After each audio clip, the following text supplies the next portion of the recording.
At ayun na nga guys, si Mariken ay nagtagumpay na dahil nabilan na siya ng automatic washing machine. Ito ang tuwa siya guys. Ipapakita ko sa inyo ang nabili naming automatic washing machine.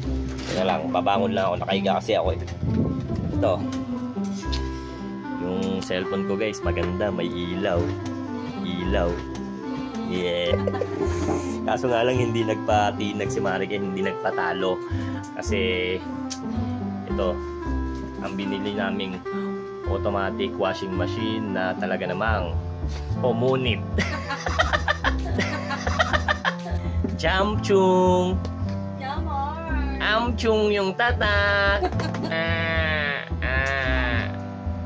Pero okay lang yan guys kasi mas malilesen yung pagod ni Mariken sa paglalaba. At birthday din pala ngayon ni Mariken guys. So batiin nyo naman ng happy birthday si Mariken Rosana. Siya ay 30 years old na.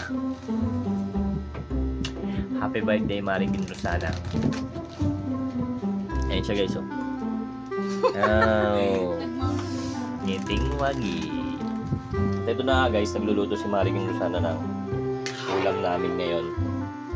So ito, classic na baso, cup noodles.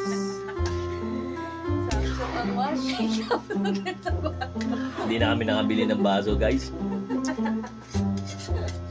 Binili na namin lahat ng sa washing Tikman mo, tama ng lasa. Lamig sa. Ito yung niluluto ni Mariken Rosana. So ayan guys, pastel. Titikman natin. Tikman kung masarap.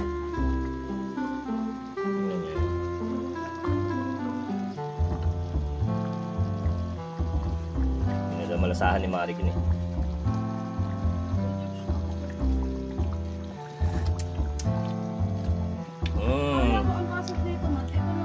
Hindi ko rin malasahan.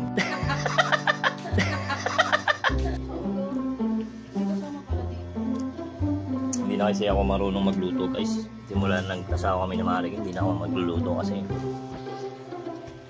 meat baki. Say hi.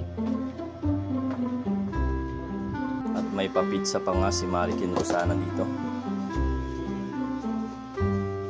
Ito guys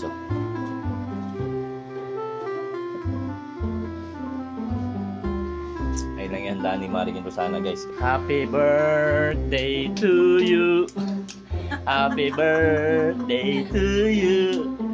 Happy birthday, happy birthday, happy birthday to you. Blow na. Walang sindi.